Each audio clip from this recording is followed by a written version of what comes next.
Hey guys, it's T Peters and you were listening to the Journey podcast, where we provide case studies for how other people navigate the creative sphere while also exploring the discussion of mental health and how to become more healthy minded.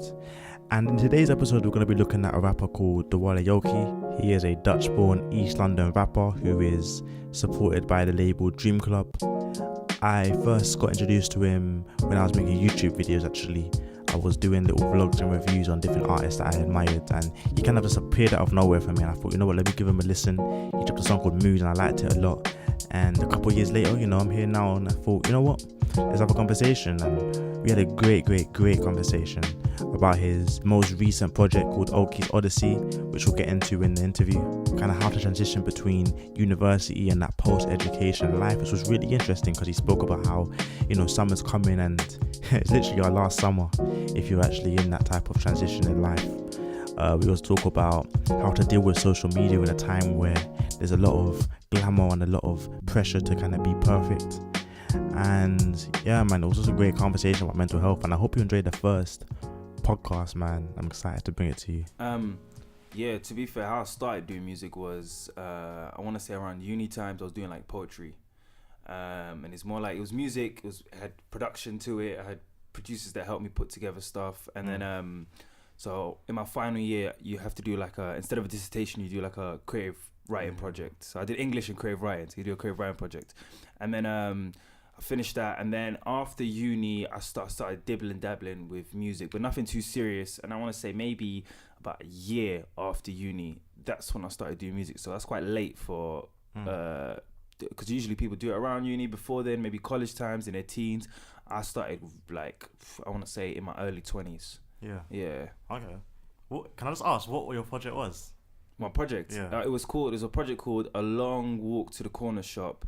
And it's basically maybe like a 4 or 5 song poetry, spoken word project to music. And it was good. I liked it. To be fair, the creative writing lecturer seminar lady, she gassed me too hard. She was like, this is like the best project of everybody, and you need to be a writer and you need to pursue this. So she gassed me heavy, and I was like, since young I always wanted to be a writer, so I thought I'm gonna take this, I'm gonna run with it. Because that's how I view myself. I make music, I rap, I write songs, but I view myself before anything as a writer. Yeah. It's so funny, you're like my twin, fam. Literally we did same thing, same route. I'm literally doing the same thing right now. Yeah. I'm doing creative writing in English as well. Sick. My degree.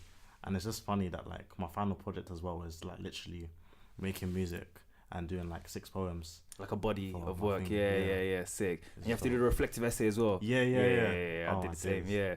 Nah, sick. So literally it was that project. I got first in it. It was like the lady, she gassed me too hard. She's like, it's amazing. And I was like, okay, cool. And she still, to be fair, like maybe like a year after, she emailed me and she's like, oh, I hope you're still writing, yada.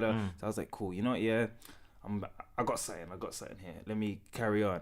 So I did music here and there. It was still at the beginning, it was still kind of poetry orientated, but soon after I like kind of broke free from that, started doing music as a whole. Cause I always been a music head, like you know what I mean, like the guy that if you want to talk about an album with, you come pull up to me and we'll dissect the album together. You know what I mean? But I definitely that poetry, creative writing kind of lane. That's how I got my start, and it's sick that similar thing for you as well. Yeah. Okay. So, wait, how old are you now then? I'm 25. I just turned 25 in June over the summer. Yeah. So it's only been like, what, 4 years? 4 years, yeah. But 4 years, yeah, definitely. It's been a weird one, 100%. Yeah. Because when you finish uni, first thing you think about is, let me go work, you know what I mean? I've got this degree, let me go and do this, let me get my life together. Like, it's basically adulting, you know what I mean? Mm-hmm. And so I found it a very weird time to start doing something very creative when it's the time where you're supposed to be serious and, you know what I mean, take care of yourself, you're paying bills now, all of this stuff. So it was everybody else. So a few people were like, why you want to do this now? Why didn't you want to do this like earlier? Why didn't you do this when you were in like 6th form or in uni? And I was like, to be fair, it never came across my mind then. I didn't feel a passion for it. I always had a passion for music, but not to create, do you know what I mean? So to write 100%, but not to create music. So, but once I left that uni and once I got my head down and I was like, I'm definitely doing this. It hasn't. I want to say for the last like 2 years, I haven't looked back. When you started, what level would you say you was at in terms of like actually rapping and? See, that's the part where people are like, oh no, you're lying. You definitely started rapping ages ago, because I want to say the first couple of songs I put out. Would you believe that song that you came across, Famous, that's my second song I ever formally put out. It's my first official, because the first one was a song called Channel 172, and that's still kind of poetry, you know what I mean, in that lane, in that realm. But Famous is the first one I was like, I'm Dualeh Oke, rapper, songwriter, I'm making music. Like, it's not poetry, I'm rapping now. So that was like the first time I ever did that. So people were like, they were a bit blown away. They're like, are you sure this is your first one? But like I said to you, I've always been that person that dissects music, that always asks questions. When all my friends around me did music, so I'm always watching them, I'm always analyzing them, or he did this, or his strengths are this, and I'm like that kind of person. Like if I'm like a football player, I'm looking at other players and analyzing what their strengths and weaknesses are. So when I first started doing it, don't get twisted, it was difficult. And I think what took me a long time was actually the turnaround of music, as in like, I'm going to start writing a song, and it took me ages to finish that song. Whereas now, obviously, like fast forward, it's a song, or in one session, we can finish a song, we can do a song. Whereas before then, it used to take me like a good month. Okay, I'm going to go through this, each line, everything. So it took me a while. And on top of that as well, like self-doubt, you're thinking, is it really as good as I think it is? So after I put out Famous and people received it positively, then I was like, cool, okay. I think I might be able to know, I might know what I'm doing. So I put out songs after that, and then soon after a while, people started appreciating it and saying, oh, this is, we fuck with your music, yada yada. Sorry, can I swear? Go ahead. Yeah. We fuck with your music, yada yada. And then I was like, cool, okay, cool. I kind of got something, let me carry on.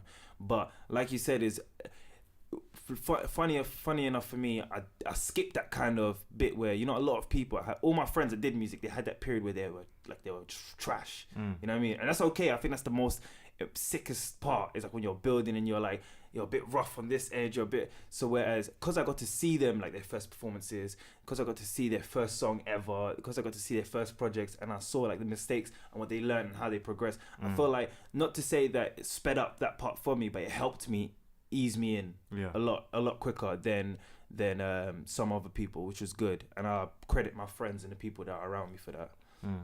Yeah, I mean, I know you're good friends with like Heaven, Jay Prince. That's why. I think that's the first time I bumped into you, right? So yeah. Listening party. Yeah, and Jay, of course. Yeah, so that makes sense, because they've been doing music for ages, isn't it? Yeah, so, yeah. That's it's for stupid long. So, especially Jay, I think 14, since like 14. So think about from 14 till now. Yeah. That's like a long time. I've seen like every little bits and pieces. Yeah, so you get to pick stuff up, and not just not just Jay, my boy Richie, who produces most of my work, he's been doing music since school as well. So I got to see like the evolution of his production style, evolution of how he raps, all of those stuff. So then once you get to see your friends kind of evolve, it basically, you start to put two and two together of how they got to that point. Yeah. And that helped me definitely. Talking about, what did you mention a second ago? Self-doubt and stuff like that. Because you only just started making music at that time, how was it getting into like, have you got into like performing and stuff like that? Yeah. But to be fair, you know what's so crazy is the first performance I ever did. Performing I put it as a separate to actually producing music. Yeah. Performance and making music, I separate those two. But live performance, like the first show I ever did, it was like everyone was baffed. I said it on the mic. It was my first ever show, yada yada. Like, you know what I mean? Just bear with me. It's my first time ever. Cool, I performed. Everyone was like, "Nah, you're chatting shit. I don't believe this is your first time. I don't." And again, I credit that to 100% me analyzing, watching people coming to my friends' shows when there's like 5 people there, and seeing how they react to that, and seeing how when somebody's on their phone, how they react. Do you know what I mean? And things like that. So I kind of almost prepared for that moment to get to there. Not to say it was perfect. It wasn't like smooth. Everything went well. It was still was a few bumps, but it was the confidence that I had on stage. Everyone was like, "Oh, this ain't your first time," and I was like, "Yeah, it is. It's just that because I've seen my friends perform so many times, I know that if I put out a certain energy, I'll get a certain energy back. So if I am on stage and I feel confident and I feel good about myself and I feel like I can do this, people will be slightly drawn to it. Whereas if people react like they're on their phone, they're talking, they got their back slightly turned, and I react like negatively, I feel like it kind of translates and it passes on to the crowd. Whereas if you don't let that affect you and you kind of like, that's one thing I learned from, again, watching my friends and stuff like that. So but live performance, I put that separate. I put that to one whole other side. That's like an adrenaline rush. Do you know what I mean? That's like, I put that in like, that's like playing football. Like, do you know what I mean? It's it gives me that kind of feeling. So it's sick. And that's definitely one thing I want to master and perfect and get the best at. But in terms of nerves, I don't think I have that. But in terms of self-doubt, that comes across 100%. You're thinking, oh, is it going to translate? Is the music going to translate? Are people going to feel it? All of these things. But the moment I get to eventually pick up that mic and get on the stage, I try and delete all of that. Yeah, and just be like, kind of like fake it till you make it. Like if I come across as the most confident person ever, the most, you know what I mean? Yeah. Then the crowd will buy into that, and then by default, I'd feel more confident. I'd feel more self-secure. Yeah, I'll definitely believe in that kind of fake it till you make it. Even if you're feeling like trash inside, like definitely kind of beam out that confidence, you know what I mean? That fake confidence, if anything. And then it'll turn and it'll manifest into real confidence eventually. Yeah. What type of effort do you put into like, what's the word, preparing for a performance? Do you like learn your lyrics? How much time does it take? I take bears. I take bears. I definitely try and learn the lyrics as much as possible. Re-listen to the my songs. Perform in the mirror. I think that's everybody. Big facts. I don't care who you are. Everybody does the, I don't know, hairbrush and the remote in the mirror. I think that's key as well, because you need to look at yourself how you perform as well. Sometimes I go to like a secluded area where there's nobody and just like perform out loud. Do you know what I mean? Yeah. So because obviously when you're living with people, it's a bit, you can't be shouting all the time. I don't know, for in my house anyway. But so sometimes I just leave the house completely and I have that kind of moment where I can just be like, let me be as loud as possible. Let me perform it. Let me do a certain cadence, all of those kind of things, and just see what kind of style. You know what I mean? Because certain songs, you can give them a new energy when you perform them. Exactly. So yeah. So if you're just kind of, I'm gonna do it how I recorded it, it's not gonna come across the same. Whereas if you're like, I'm gonna perform it like this and kind of prepare it like that, I think you can turn those songs into something even sicker. Yeah. That's definitely something I heard when I started doing poetry, actually, like spoken word and stuff. Before I was like, I was kind of doing rapping and poetry at the same time. But because I was treasurer of the society at my uni, we had like this competition called Uni Slam, and it was like this massive thing where all of the different unis come together in like Leicester, and we have like a slam competition. I remember when we was training, the woman was like, you should try and perform this as if you're chatting to some children. And because obviously if you're doing it like in a certain way, like proper, like serious and stuff, like saying it to children would be, like, it would reflect differently, voice, the way you like look at people, your tone, everything. Yeah. So I think that's definitely important when performing. I try and do it now. I haven't performed in a very long time, so it's just like, I feel like it's like a muscle. Like for me anyway, like the more you practice it, the more confident or like confident. Like, 'cause you talk about self-doubt, like that, and confidence as well. Both of them, I think they go together. They're two. They're one and the same. But definitely. I feel like the more you do it, the more confident. The more you're like, I can do this. Do you know what I mean? 'Cause I'm sure, like, let's say somebody that goes on tour, the first date of the tour and the last day of the tour, it's two different feelings. You know what I mean? It's like, we've done this before. We know what we're doing. It's like the back of my hand. Whereas the first date, it's kind of like, let me make sure everything goes right. You're super overthinking everything. But yeah, again, that's like muscle memory. Like you said, the more that you practice something, the more that it's ingrained in you. Yeah. What about things like the process? Because you were showing me your music not too long ago. Yeah. I played you some exclusives. Yeah. What was it called again? Demon Cycle. That was a hard tune. That's probably definitely my favorite song of you. Yeah, love, bro. And even in the title, it has like connotations about what the song's about before I even hear it. And I was just thinking about like what prompted you to write this tune. I can give you like a story, like an anecdote, if you don't mind. Yeah. Okay. So one day I was out.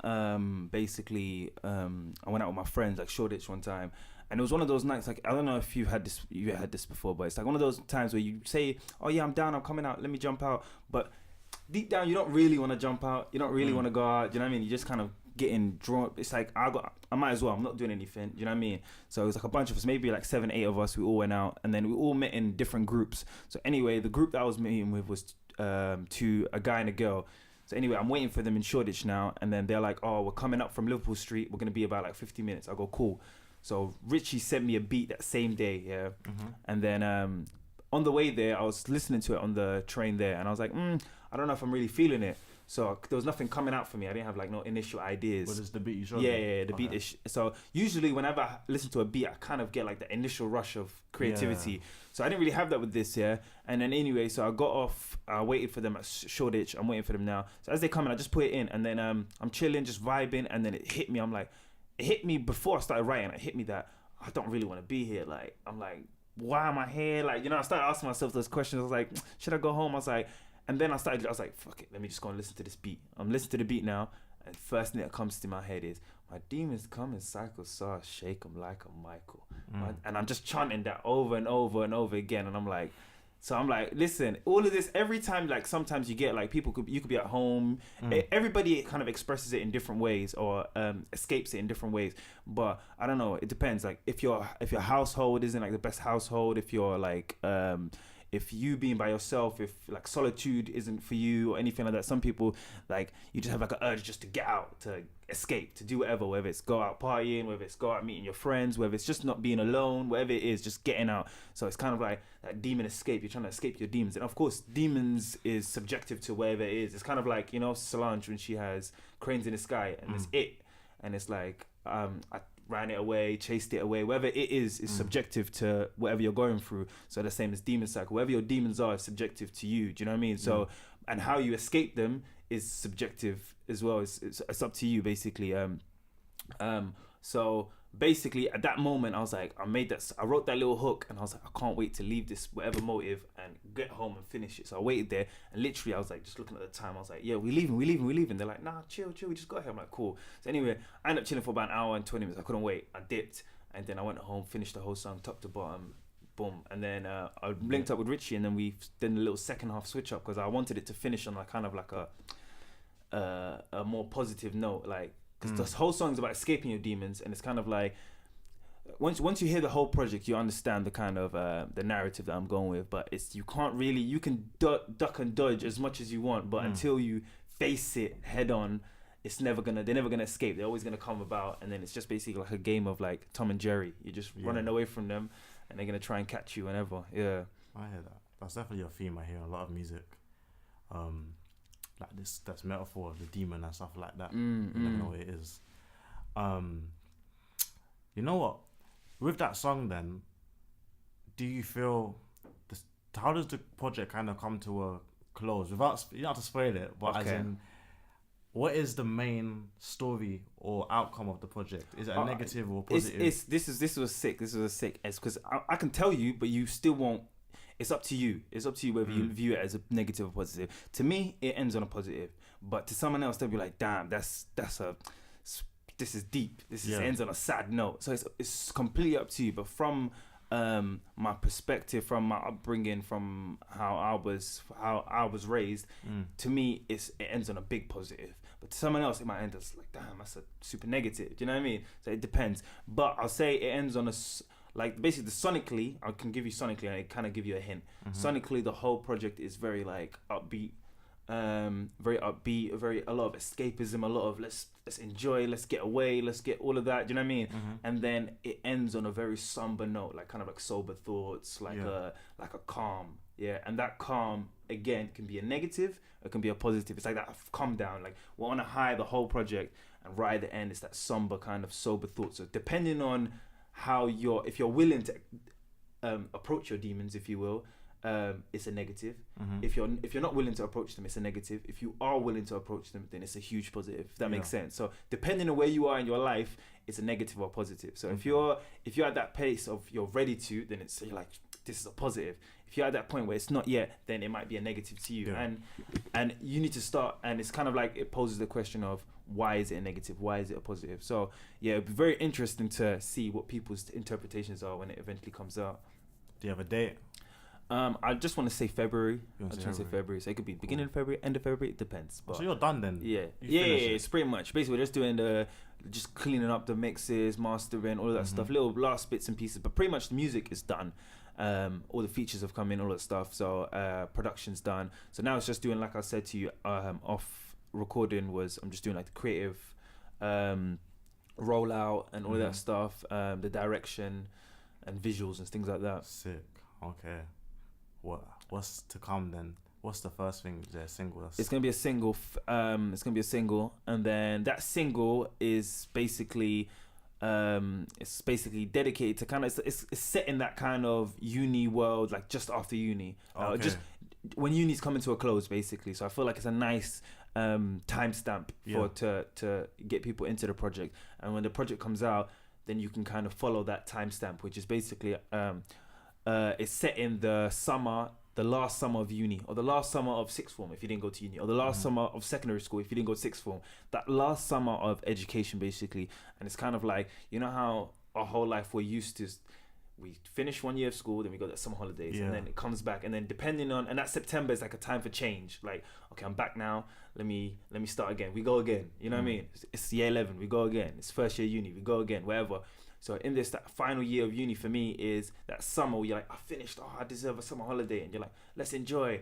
And then it gets to like September, and you're like, summer holiday's finished technically, but it's like that eternal, never-ending summer holiday, because really summer holiday spills into life now, and it's like you are, you know what I mean? Yeah. So depending on you, and depending on your habits, and depending on where you are in your life, you can get trapped in that kind of never-ending summer holiday. So that's where the project takes place, in that never-ending. And I got caught in it as well. I think a lot of people, like, once you finish uni, get caught in it. Even if you get a job, even if you don't, because you're just kind of like, I've done all the years of education. Now it's time for me to enjoy. You know what I mean? And especially as well, if you've moved out for uni, if you lived by yourself, or if you went on, if you like commuted to somewhere else, you kind of have that freedom. And then a lot of people, depending, I'm Somali background, African background, Muslim background. So when you come home, it's kind of like you're back into your parents' kind of world, you know what I mean? And their bubble. So for a lot of people, as soon as they come back from uni, it's kind of like having to readjust to their parents' rules, their parents' world, their parents' bubble. And what happens is, or what I notice is, because this is just me being observant, is a lot of people, because they basically got to be themselves outside when they were in uni, in their own world. Once they came back, it's basically like to escape that bubble that they lived in before. They're out. They're doing this. They're getting out. Oh, what are we doing? Let's link up. Let's do that. And they get trapped in that eternal summer holiday. You know what I mean? That's deep, yeah. I wonder what's gonna happen to me. Hopefully, because I'm living in Nottingham. Yeah. So I'm hoping that when I come back. To be honest, I think I'm going to go through a change anyway. Because obviously, like, as you know, I was telling you, I'm basically by myself in this house right now. Yeah. So you kind of chilling, really, for now. But like, when my mum comes back with this little baby, like, my life's going to be different anyway. Yeah. So I don't even know what it's going to be like for me afterwards. That's very interesting. But it's interesting, 100%. But it's good. That's why I want to put, like, the target audience for me is, it could be anybody. It could be somebody like you that's about to finish uni. It could be somebody that's like right at the beginning of their uni phase. It could be someone that just finished. It could be someone that finished like a couple years ago and that's looking back and they're like, they got out of that eternal summer holiday. It depends. So, but there's something in this project for everybody in terms of, because the gist of it is basically, it's like that feeling of needing to escape, and what am I escaping from, and not addressing that, and basically just like, let me just run until in the end you finally have to come home. When the door closes and you get home and you're in your room, you have to face whatever you're running away from, and that's basically the gist of it. And then until you and on top of that, the overall, the bigger picture is basically until you can't address them, because, not to spoil it, but I'll give you the title of the last song. It's called Baba. Or Baba, I'm sad, basically. And so you can kind of tell why it might be a negative, but it's a positive, because for some people, until you address what you're going through, you can never kind of break that generational pain. You know what I'm saying? That generational cycle, if you will. So it's basically, instead of escaping, instead of running away, it's kind of like, let's face this. Yeah, let's address this head on. No matter how difficult it is, no matter how hard the conversation is, no matter how much it's gonna cause us pain, let's address it so it doesn't spill onto the next group, next generation, next group. And again, you're just about to go into that eternal summer. I'm scaring you off of. But even me making this is at least prepping you, being like, yo, but I didn't get prepped. It just hit me. You know what I mean? So that's like my aim.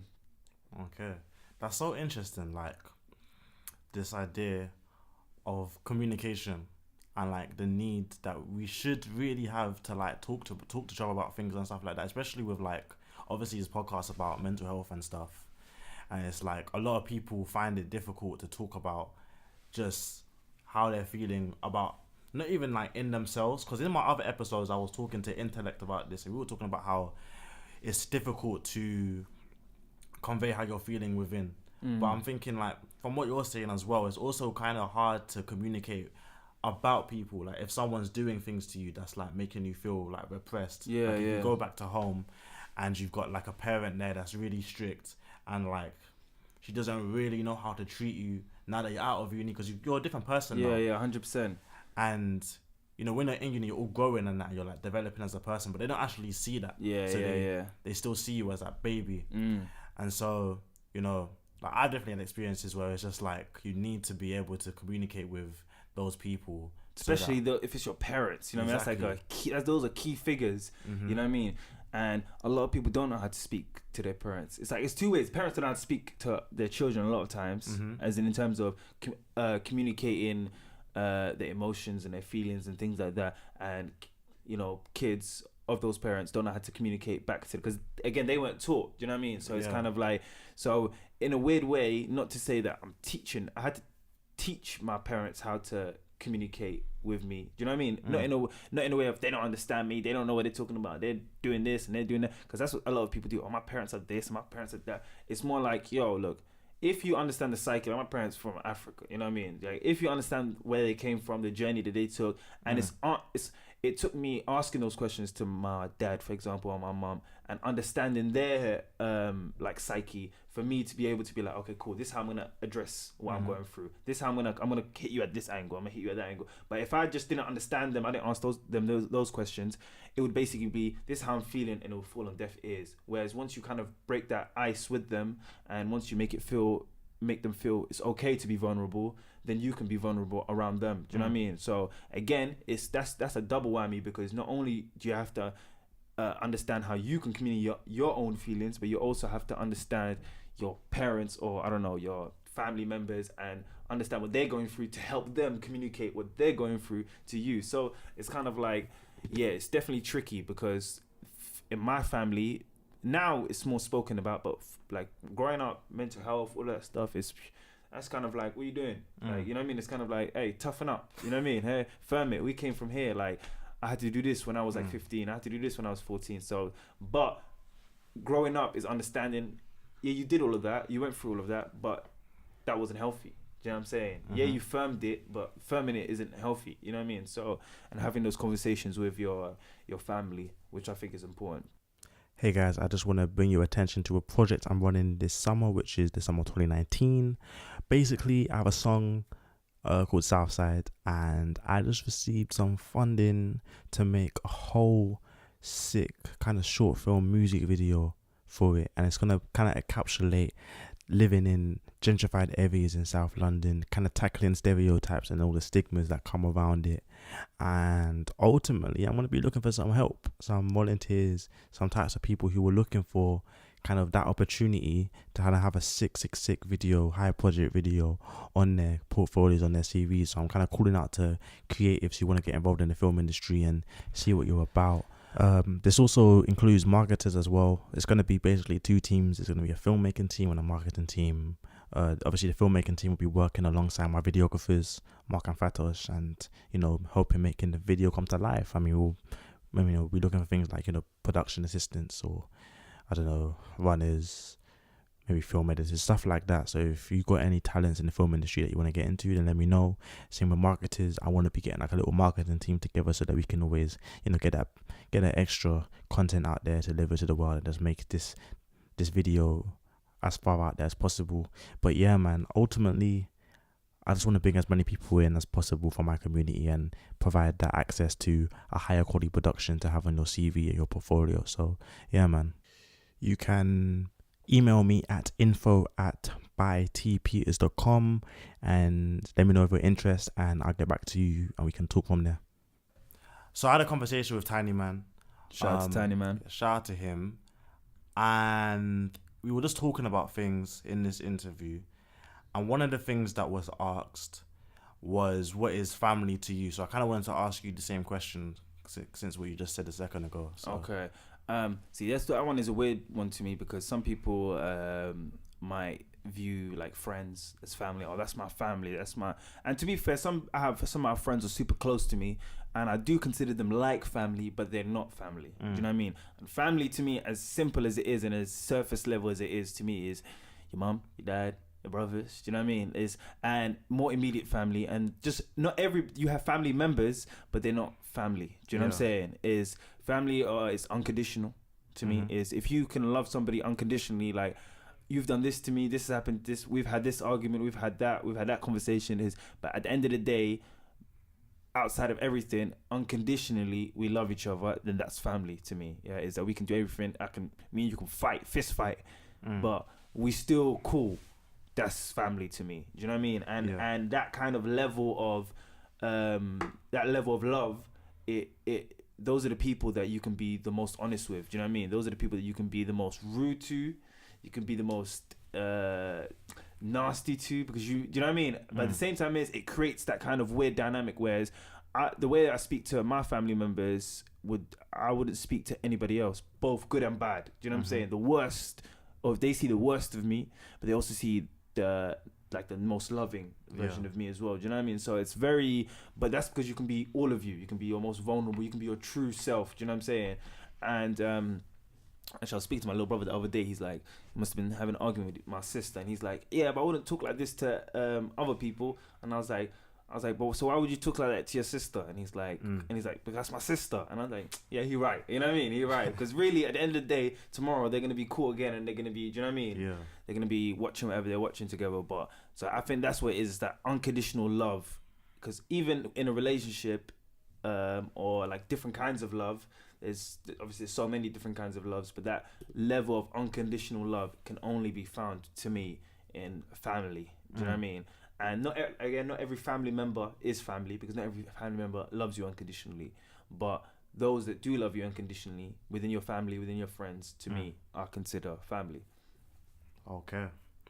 So, yeah, that's like a conclusion to that part of the convo then, about, because, we just spoke about, what is family to you, and the different ways that we can communicate with our family to, be better people and stuff like that. So I just wanted to move the conversation over a bit now to more like your process in well-being and healthy minds and stuff like that. Especially as a musician, as an artist, and being in this time that we're in, this 21st century computer period where everything's online, everything's visible and stuff like that. And I was looking at this article today, actually. In fact, let me bring it up for myself, because I was watching the news with my grandma, and it was this woman talking about how actually a lot of females are more likely to get depressed because of social media and stuff like that. A lot of children particularly, but mainly like girls. Yeah.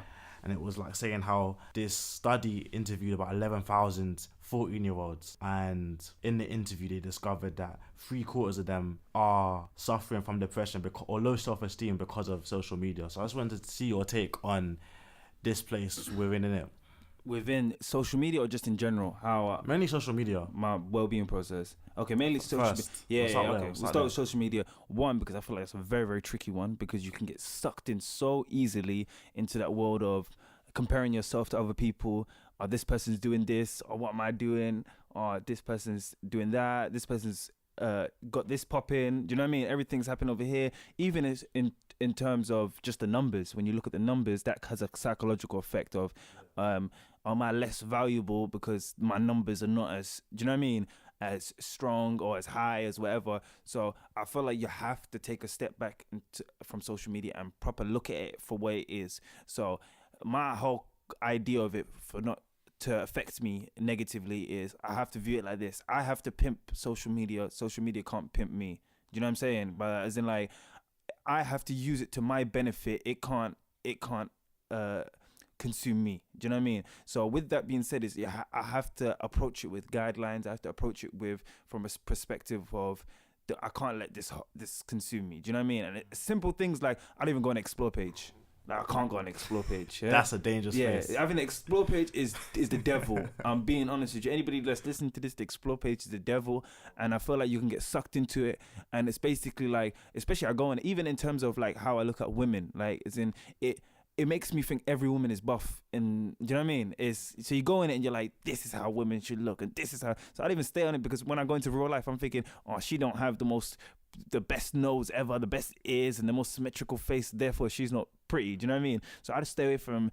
And on top of that, I have no control over it. That's the main thing for me when it comes to social media. If I don't have control over it, then I can't use it. So in terms of Instagram, I'll look at my feed, because I pick and choose who comes onto my feed. On Twitter, I pick and choose who comes onto my feed, whereas now they're trying to do the random people come on your timeline. But anyway, you can change it back. So I've changed it back. So as long as I have control of which voices, because bear in mind as well, is if we wake up in the morning and we look at our phone, or throughout the day, if you check the hours on your phone, how much you use on social media, is it's ridiculous sometimes. Yeah, it's like Twitter, Instagram, whatever.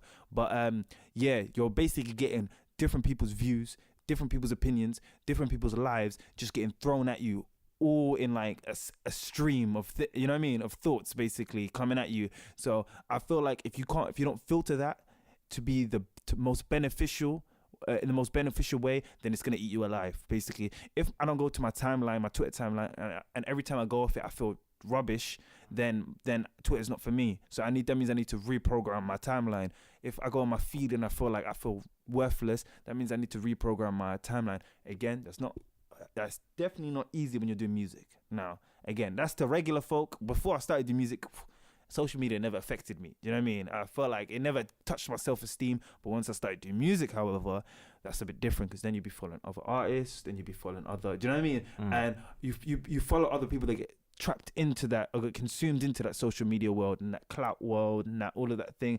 And then naturally, because that's what's on your feed, of course I want to follow people that are doing similar like-minded things to me, music, creative, do you know what I mean?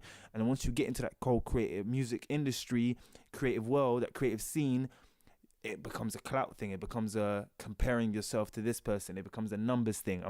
Is my music not as amazing because it has this many likes and this person has that many likes? Do you know what I mean? And then you start to starts to put self-doubt on yourself. Now that recently I've definitely having to. Yeah, I wanted to ask about that actually. Yeah. I was thinking about numbers and like music, cause I feel you too.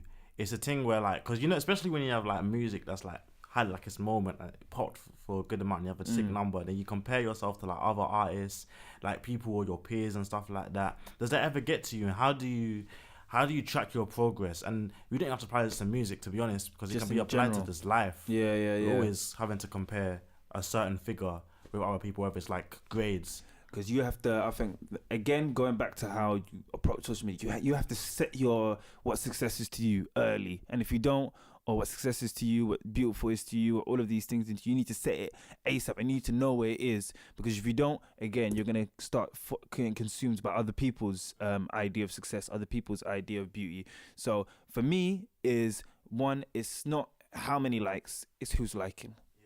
I think that's one thing I like try and program in myself from early, is not how many likes. It's not, I don't care if I have 1 million likes, but those 1 million likes are like people that I couldn't give a F about, basically. Do you know what I mean? As in, but if it's people, if let's say I get like 100 likes, but those 100 likes are people that hardcore care about my music, do you know what I mean? Hardcore mess with my message, mess with what I'm creating, then that makes me so much more happy than, for example, I don't know, me putting up a picture and getting like 2,000 likes, but it's just like random girls that just like my face. Do you know what I mean? Like I know every creative has this moment, where they put out like a picture of their face and it gets like X amount of likes, and then they put a picture of their music and it doesn't get as many likes, and it's kind of like, I don't care. Like, let's say the picture of me that gets way more likes, I don't care about that. I care the more of, like, let's say the 50 likes of that my music gets, or the 100 likes that my music gets, or whatever, than the actual picture. So again, it's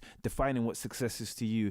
Success is to me is how much people engage with my music. So it doesn't matter. Again, there's a lot of people that get stupid amount of plays, stupid amount of likes, but when it comes to actual engaging with their music, when it comes to actual, you know what I mean, replay, long lasting effect, it kind of comes and goes, and I don't want that. I want something that lasts with people, that stays with people. So again, for you not to get lost in that is defining what your level of success is, and numbers are just numbers at the end of the day. Do you know what I mean? And pimp social media. Don't let social media pimp you. That's a very good point. I think, like, one piece of advice I'd give anyone that's not even just doing music, but like we were saying, just anything, to be honest. Like, yeah, that engagement value is so key. It's like, even if it was to apply it to like school or uni, when everyone's trying to compete to be like the number one. Because in my school, they were cheeky, man. They had a whole ranking table system. And, you know, it was 100 of us. So imagine the kids being at 100th place, bruv.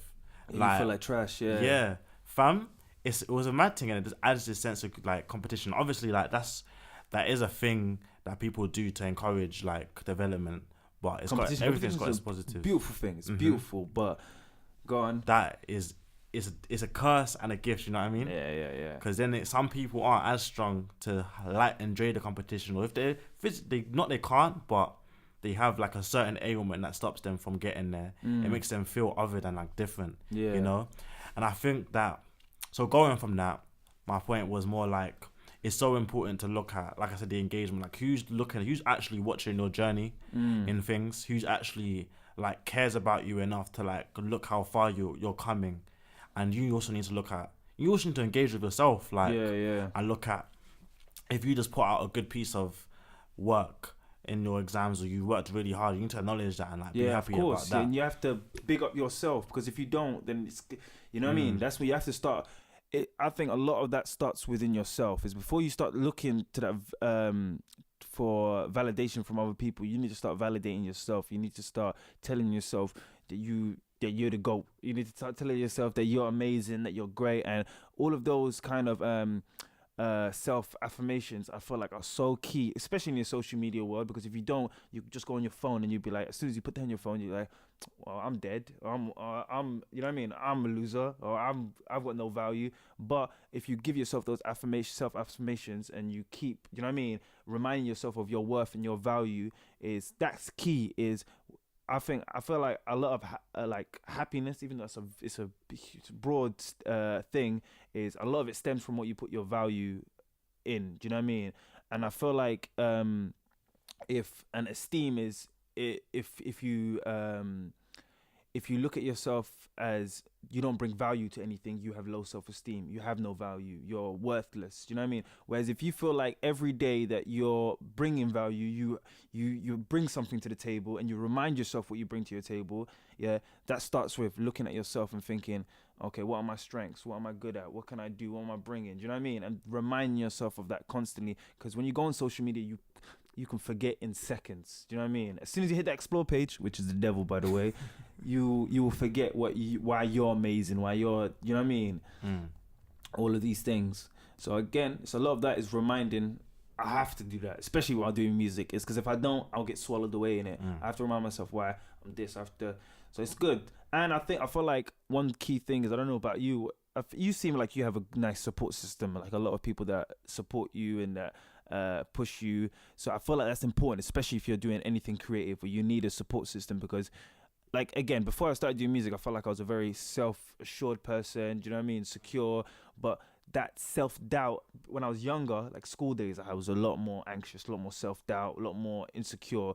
But once I got to like maybe my 18, 19, 20, like that's when I started to become a lot more sure about myself. However, when I started doing music, it's starting to go back to how it was before. And that's because music is, or any kind of creative field, is constantly, you're putting yourself out there. Do you know what I mean? It's like you're unsure. You're like, is this, should I? So having that support system in general, not even in music, just in general in life, I feel like having a good friendship group that checks in on you, that reminds you of your value, that reminds you of your worth, is the best way for you to have that high self-esteem, for you to have that high confidence and all of that, and keep your well-being in check. Do you know what I'm saying? Because if you don't, then you start to get consumed by it. The demons. Shout out to your tune, man. Yeah. Therefore, you know what, yeah? What do you like start to say before? Because what do you say before you like go on stage and like in terms of affirmation and stuff? Do you feel like you have to do them type of things there? Maybe subconsciously, like, or like subconsciously, definitely. Subconsciously, definitely. It's like it's basically I say to myself all the time. I say, again, it goes back to that I bring value. Is as soon as I get on the stage, I want it to feel like basically their lives are changed, but they feel a difference in energy from before I got on the stage to after I got on the stage. Is if it's a lineup with, I don't know, 5-6 people, bare people, is I want them to feel different. It doesn't matter if it's like the best, it doesn't even have to be the best performance. I just want you to feel something different, like leave away with it. So that's what I say to myself before I get on stage. I said, listen, remember when as soon as we get off this stage, is they have to feel something different. Do you know what I mean? So whatever it brings, whether it brings high energy, whether it's passion, whether it's, I was like, I just have to get that across. Do you know what I mean? Like this is a rare sight. I want them to feel like, oh, this is a rare sight. And then that again reminds me of my value. I was like, what I do, no one else can do. Do you know what I mean? It's more like that. It's what I do, no one else can do. What he does, no one else can do. And getting that across. And then them leaving like, rah, I never. That guy was a bit different, wasn't he? Yeah? Something like that. Do you know what I mean? And it's that energy, getting that across. So that's subconsciously, that's my self-affirmation. I wonder, I feel like a lot of artists, like, they create like a version of themselves for when they perform. Legit. Which is facts. cool. Yeah. There was a book I was reading by this guy called Lee Risdale, and this was recent. This is like 2 weeks ago, and he was talking about like performances, which is kind of why I asked you this question, and how the artist is different on stage and off stage, and that like obviously today right now we're talking about it as if it's a good thing, in the sense that, you know, you're able to psych yourself up and then impact the crowd. But then when you're off the stage afterwards, are you that guy or are you different? I'd say I'm different, but it's like, how can I explain it? It's me, but I don't want to say caricature, but like a hyper version. Yeah. Like let's say it's like me, but like exaggerated to every detail. Do you know what I mean? It's like, cause I'm a like extroverted, like outgoing kind of person. Like I like to let my presence be known when I'm in a room or in a group. But on stage, it's like, because you're the only, I have to make that even. It's like a magnified version of that. It's like everything is exaggerated, not in a caricature way, but kind of like a more like, if I'm confident, I have to be super confident. If I'm like bouncy, I'm super bouncy. If I'm this, I'm super this. Do you know what I mean? It's everything but like super in front of it.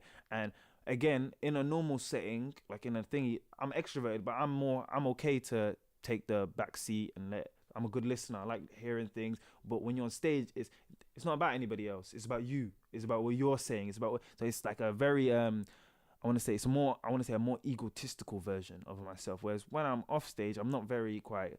I don't have a big ego. Do you know what I mean? I'm quite like, I'm good enough to like, I want to hear other people. Do you know what I mean? I can take the background role. Being extroverted doesn't mean it's all about me. It just means that do you know what I mean? But on stage, because it's just me, because this is my story. I definitely say that it's a more egotistical version of myself. But I think it's necessary to be a entertainer, to be a performer. Like obviously he broke my heart recently, but Kanye West, I think, is one of the best performers in that, in sense of when we already know he's arrogant, we already know he's super confident, but when he gets on stage, it's like that times 10. Do you know what I mean? So that every person in that crowd is feeling that. Do you know what I mean? So it's kind of like it's my normal everyday energy, but times 10. So people can take away with it. Do you know what I mean? Yeah. So it's more so that, but it's definitely. You need to send me the article because I definitely agree with that. Because off stage is not two different people, but there's a clear distinction between me on stage and off stage. Yeah. I'll send you that link.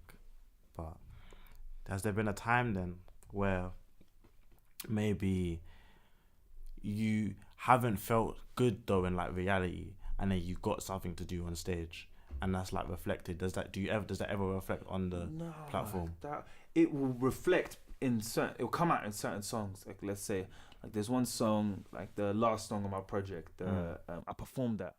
It's not out yet, but I perform it just so I can get used to getting certain stuff off my chest. So like it in a good way, not in a negative way, but let's say if there's stuff happening in my personal life, it's very therapeutic. I get to shout it out on stage. I get to, you know what I mean, jump about and get it off my chest. So I think not in a negative way, but definitely in a positive way. Whenever there's stuff going on in my personal life, it's like you know how like there's some athletes, when there's stuff going on in their personal life, like I don't know, somebody could pass away, they can turn into like a super player, and they can go like, you know what I mean, they can score like 5 goals or whatever. I'm dedicating it to this person that just passed. But there's some people it has a negative effect on, and they can't get over that. I feel like I'm the former. I feel like if I have something negative going on in my life, I can channel it and use it into the music. But I think pain for me doing music, that's the best thing, because it's pain. It helps me a lot, performing, writing, creating, period. But that's like the catch-22. It's like the more pain that you have in your life, the better music that you make. But is that always a positive? Do you know what I mean? Exactly. I hope that is like a thing you can control. Like maybe I'm hoping that I wish ideally everyone would be able to just learn how to convert like sadness and like any turmoil into like a positive. I don't know if it's a natural thing for people to like. For me, I'm like you in it. Like when I'm making music, a lot of my music is like, I like to call my music documentary music, because it's just like I'm just rapping about a lot of real life times in some form, and it's like you can really see what's actually happening. And that's usually how I make music. Like if something mad happens, then I'm gonna write something and it will be a banger or something. But then, so I wonder if that's like a skill that you just acquire naturally, or if it's just a personality thing. I don't think, you know, it's now that I'm hearing you say it, I don't even think it's a bad thing. It's kind of like getting it off your chest in another way. It's the same way that you might see, I don't know, a therapist. The same way that you might see, it's therapeutic. It's you're getting it off your chest, and I feel like that's a positive thing, because the worst thing that we could do is harbor these thoughts, harbor these this pain, and it not go anywhere. But it's kind of like we're putting it in an imaginary bowl, and we're just getting rid of it. You know what I mean? It's still there, but don't get too, but at least it's out in the open. Do you know what I mean? We're getting it out. So I feel like whether it's through performance, whether it's through recording, whether it's through writing, which is my favorite way of clearing my head, is writing. It doesn't have to be music. It could just be writing anything. But that's my favorite way of clearing my head. It's still you're getting it out. Do you know what I mean? And whether it's talking to somebody, you're still getting it out. And I feel like it's a negative because that's what inspires the best music, but it's a positive because at least we have somewhere where we can channel it. And maybe we might find that balance. I feel like I like people like Kendrick who can they can come, drop an album, live their life, then come when it's for like 6 months, drop an album, dip, go on a world tour, then dip and go back to living his life. I feel like that's a healthy way of making music. Do you know what I'm saying? Because if you're constantly looking for something to draw from all the time, I feel like you're wearing out your soul. Do you know what I mean? And not to say that nobody has that, not all of us have that luxury of Kendrick, you know what I mean, of going away and living and people still coming back. A lot of people have to continually put out music, and especially with nowadays, you know what I mean? But yeah, I think Kendrick's definitely got a good idea of how the most healthiest way of putting out music is putting it out, living your life, coming back, putting something out, living your life, and having that break in between. Has there ever been a time when your music, or should I say writing in general, has helped you actually come to a result or conclusion in a problem? Yeah, this project. Who I was before this project that's coming out February, and who I was after, is I wouldn't say two different people, but it's a very matured version of myself than that. It's the conclusions that I came to. I had to learn a lot about myself. It's before, because I'm an observant person, and it's like, I like one album from Kendrick that I like is Section 8, because it's like, it's narratives from everybody. Do you know what I mean? It's not just his narrative, it's narratives from, like, Section 8, I mean, Good Kid, Mad City is his narrative. Section 8 is everybody's narratives. So it's kind of like, I wanted to do a project like that where it's not just my story, but lots of people's stories. But before I can tell everybody's story, I need to know what my story is and how that interlinks with everybody else's story. You know what I mean? And what I can draw from myself. So I learned so much about myself, a lot of negatives, but I finding those negatives to me is a positive, because now that you're aware of them, you can kind of dissect them and kind of realize why you do them. And then there's a lot of those a lot of whys I got to is, I do this, or why do I do this, or why does that happen, why, until you kind of get to a kind of a conclusive answer, which was sick. So yeah, and I felt like 10 times lighter after I finished it. Yeah, which is good. Yeah, it's definitely like the best feeling once you've actually sorted everything out without actually having to like feel mad pain. Like, you're doing something you love, and in doing something you love, you end up finding like a diamond in it to help you out. Definitely, that's a great thing. On to the last question. I guess actually, because we're still talking about the social media thing, I want to know about transparency and stuff.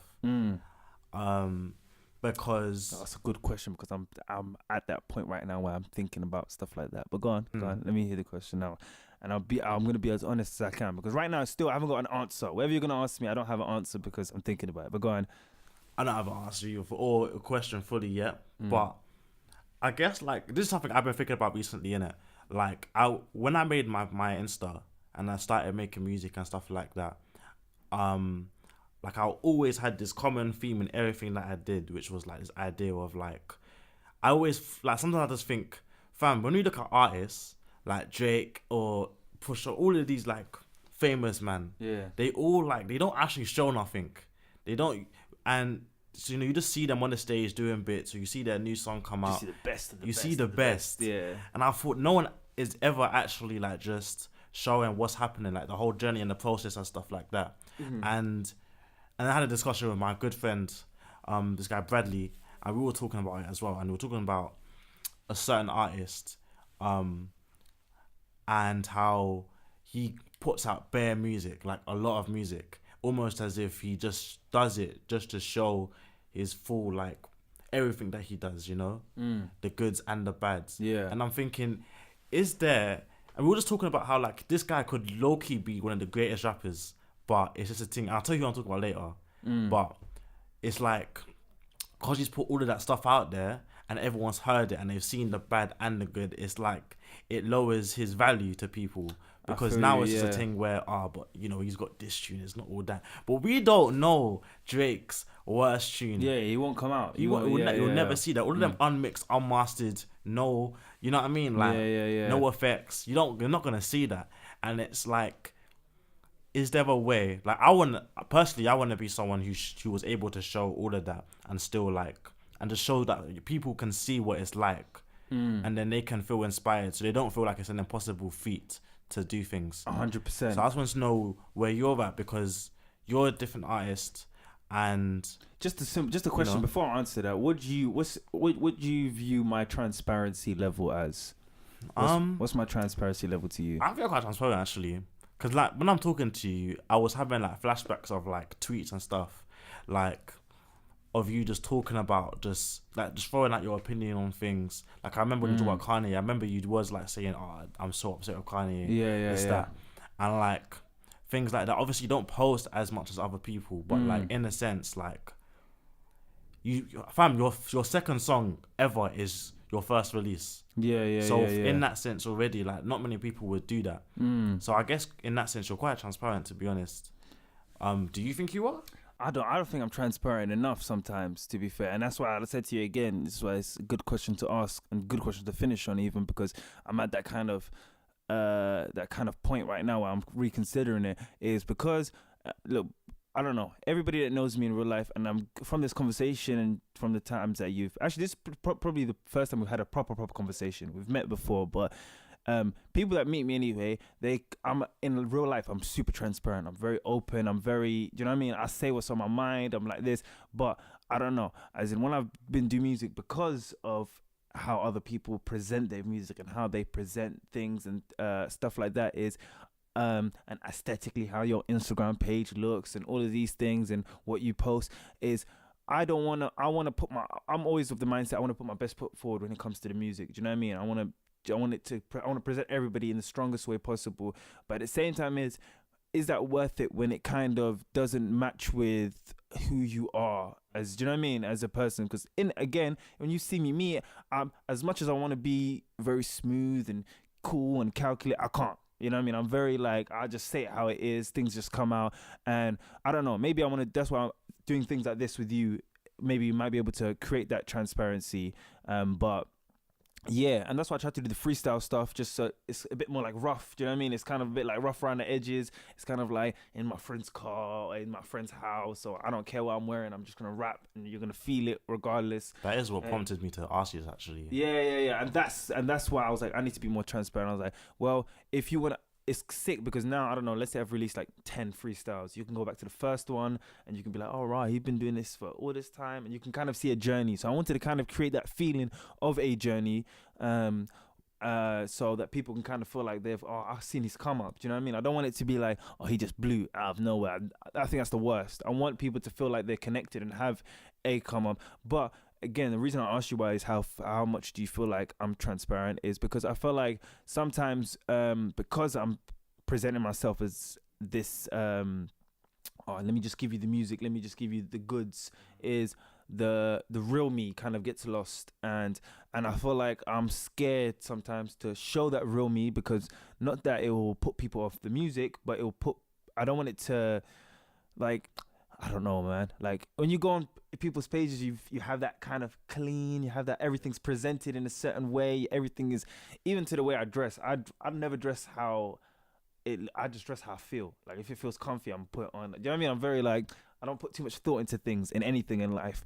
And the only thing I'd say I put thought into is how I present my music. Do you know what I mean? So now I'm starting to think I'm at that point where, do I just do what I'm been doing my whole life, or do I carry on doing what I see as successful? And again, see, that comes back to doing music. Before doing music, I didn't have these thoughts, but I'll just post whatever. I'll probably post me doing stupid stuff on Instagram. You know what I mean? But we'll see.